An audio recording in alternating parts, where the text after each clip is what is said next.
का नजारा देख उसके होश ही उड़ जाते हैं। वहाँ तो एक भयानक चुड़ैल खाना बना रही होती है। राहुल इतना ज्यादा डर जाता है कि उसके गले से आवाज भी नहीं निकलती और वो वहीं के वहीं खड़ा रह जाता है। कुछ देर वो चुड़ैल को ऐसे ही टकटकी लगाए देखता रहता है और फिर जैसे तैसे वो वहाँ से वापस अपने कमरे में भागने की हिम्मत करता है। कमरे में एक बार की बात है, एक छोटे से शहर में मनोज नाम का एक आदमी रहता था। मनोज की शादी एक ऐसी लड़की से हुई जो दिखने में बिल्कुल भी सुंदर नहीं थी, पर मनोज के घर वालों ने दहेज के लालच में मनोज की शादी उस लड़की से जबरदस्ती करवा दी। वो मनोज का भी पूरा ध्यान रखती थी, पर मनोज को उसकी एक भी अच्छाई नहीं दिखती थी। उसे तो बस उसकी बदसूरत शक्ल दिखती थी। एक दिन की बात है जब मनोज के घर उसकी बर्थडे पार्टी में आते हैं और उसकी बीवी का खूब मजाक बनाते हैं। मनोज से अपनी ये बेइज्जती बर्दाश्त नहीं होती और वो सबके जाने के बाद सीमा से खूब लड़ता है। मेरी जिंदगी बर्बाद कर दी इस मनहूस औरत ने। मेरा सबके आगे मजाक बना दिया। मैंने कोई आपसे जबरदस्ती शादी थोड़ी की है, आप ऐसे क्यों करते हो मेरे साथ? जबरदस्ती ही की है, पर अब मैं इस शादी को नहीं मानता। अभी के अभी निकल जा मेरे घर से। सीमा उस रात मनोज के आगे बहुत गिड़गिड़ाती है, पर मनोज उसकी एक नहीं सुनता और उसे घर से निकाल देता है। सीमा बेचारी रोते हुए वहाँ से चली जाती है और भूखी प्यासी एक पेड़ के नीचे बैठी रहती है।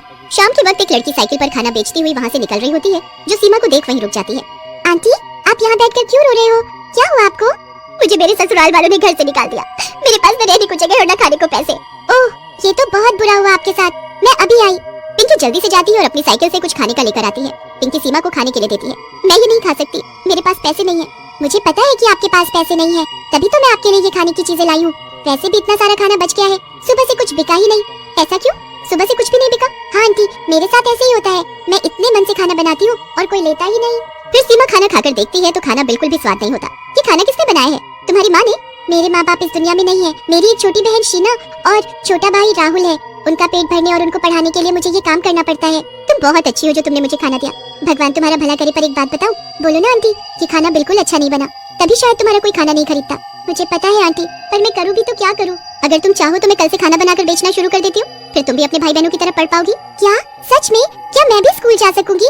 आप चलोगे मेरे घर? हाँ क्यों नहीं, घर और परिवार की जरूरत तो मुझे भी है और तुमको भी। हम एक दूसरे का सहारा बनेंगे। सीमा फिर पिंकी के घर आ जाती है। पिंकी अपने भाई बहन को सीमा के बारे में सब बताती है। शीना और राहुल को भी सीमा के लिए बहुत दुख होता है। अब अगले दिन से सीमा जल्दी उठकर खाना बनाना शुरू कर देती है। सब तैयार करके साइकिल पर रख देती है। उसके बाद वो बच्चों को नाश्ता देकर और उनको स्कूल भेजकर अपना साइकिल ढाबा लेकर निकल पड़ती है। आओ आओ, घर का बना स्वादिष्ट खाना खाओ, एक बार खाओगे तो खाते ही रह जाओगे।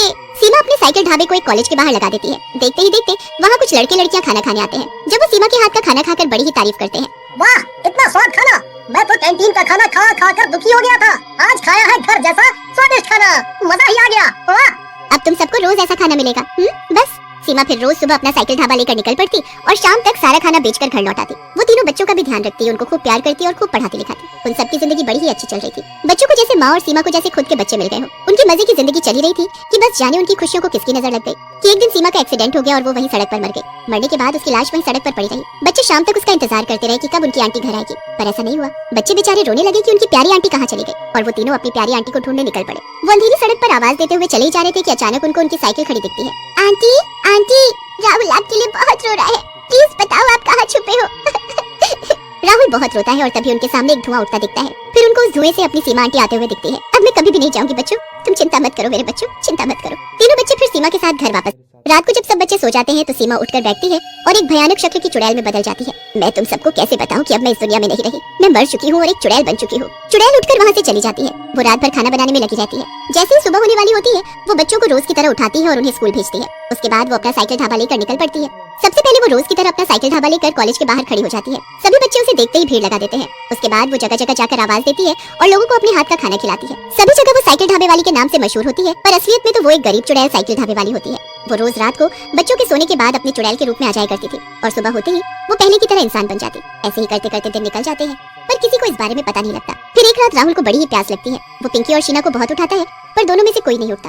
आंटी, सीमा आंटी, प्लीज मुझे पानी दे दो। राहुल देखता है कि उसकी सीमा आंटी कमरे में है ही नहीं। अरे आंटी कहाँ चली गई? वो तो रोज हमारे साथ इसी कमरे में सोती है। मैं जरा जाकर रसोई में देखता हूँ। राहुल उठकर सबसे पहले रसोई में जाता है तो वहाँ का नजारा देख उसके होश ही उड़ जाते हैं। वहाँ तो एक भयानक चुड़ैल खाना बना रही होती है। राहुल इतना ज्यादा डर जाता है कि उसके गले से आवाज भी नहीं निकलती और वो वहीं के वहीं खड़ा रह जाता है। कुछ देर वो चुड़ैल को ऐसे ही टकटकी लगाए देखता रहता है और फिर जैसे तैसे वो वहाँ से वापस अपने कमरे में भागने की हिम्मत करता है। कमरे में जाकर वो अपनी बहनों को उठाता है। उठो दीदी, उठो, जल्दी उठो प्लीज, देखो हमारे घर में एक चुड़ैल है। तेरी फालतू बातों से मैं डरने वाली नहीं हूँ, ठीक है? चुपचाप सो जा। मैं झूठ नहीं बोल रहा, मैं सच बोल रहा हूँ। प्लीज मेरे साथ चलकर देखो। राहुल अपनी बहनों को उठाता ही रहता है, पर वो उसकी एक नहीं सुनती। फिर अचानक से राहुल के कंधे पर एक हाथ आता है। राहुल एकदम डर कर पीछे मुड़कर देखता है तो वो उसकी सीमा आंटी होती है। क्या हो गया? क्यों डरे हुए हो? चलो चुपचाप सो जाओ। आंटी आप कहाँ थी? मैं आपको ढूंढने ये सब तुम्हारा वहम है। तुम नींद में होगे और उससे पहले तुमने जरूर कोई बुरा सपना देखा होगा। राहुल को अपनी आंखों पर पूरा यकीन होता है। वो उस रात सो तो जाता है पर अगले दिन वो ये बात सीमा और शीना को बताता है। दोनों ही राहुल की बात पर यकीन ही नहीं करती और हंसने लगती है। राहुल को यकीन होता है जो उसने देखा था वो सच ही था। अब वो अगली रात होने का इंतजार करने लगता है। वो रात को बस सोने का नाटक कर रहा होता है। जब सीमा को लगता है कि सब बच्चे सो गए हैं तो वो चुपके से उठती है और एक चुड़ैल का रूप ले लेती है। उसके बाद वो किचन में जाकर खाना बनाने लगती है। राहुल भी उसके पीछे पीछे चुपके से जाता है और रसोई के बाहर जाकर खड़ा हो जाता है। मुझे पहले ही यकीन था कि मैंने कोई सपना नहीं देखा, ये कोई वहम नहीं था। सच में हमारे घर में कोई चुड़ैल हमारी आंटी के भेष में हमारे घर में रह रही है। मुझे जल्दी ही सबको ये बात बतानी होगी और इस चुड़ैल को खत्म करना होगा। राहुल जल्दी से वहाँ से भागने लगता है कि उसके पैर के पास रखा मटका लुढ़क जाता है और चुड़ैल आवाज सुनकर पलट कर देखती है। तुम यहाँ क्या कर रहे हो? चुड़ैल राहुल का हाथ पकड़कर तुरंत उसे रोक लेती है। अगर तुमने ऐसा किया तो तुम्हारी सीमा आंटी हमेशा के लिए तुमसे दूर हो जाएगी। क्या तुम ऐसा चाहते हो? नहीं नहीं, मैं ऐसा नहीं चाहता। उनको हमसे दूर मत करना प्लीज। मैं ऐसा कभी नहीं करूंगी, पर अगर तुम सबको मेरे बारे में बता दोगे तो सब मुझे कैद करवा देंगे। फिर मेरे साथ तुम्हारी आंटी भी चली जाएंगी क्योंकि मैं ही हूँ तुम्हारी सीमा आंटी। नहीं, हमारी आंटी चुड़ैल नहीं है। चुड़ैल ही है क्योंकि मैं उस रात एक्सीडेंट में मर गई थी जिस रात तुम मुझे ढूंढते हुए आए थे। मैं मरने के बाद चुड़ैल बन गई थी और बस तुम बच्चों से मरने के बाद भी दूर न हो पाई। तुम्हें मेरी जरूरत थी इसलिए मैं तुम्हारे साथ ही रहती और रूट बदलकर अपना साइकिल ढाबा चलाती। हाँ सच में। अब बताओ तुम सबको बताओगे ये बात? शीना तो अभी कितनी छोटी है, क्या वो ये सब सह पाएगी? नहीं, मैं किसी को कभी ये बात नहीं बताऊंगा। बस आप हमारे साथ ही रहना। बस फिर चुड़ैल राहुल को गले लगा लेती है और हमेशा उनके साथ ही रहती है। राहुल कभी ये बात किसी को नहीं बताता और कभी किसी को इसका पता भी नहीं चलता। चुड़ैल का साइकिल ढाबा बहुत ही बढ़िया चल रहा होता है जिससे वो बच्चों की खूब बढ़िया परवरिश करती है।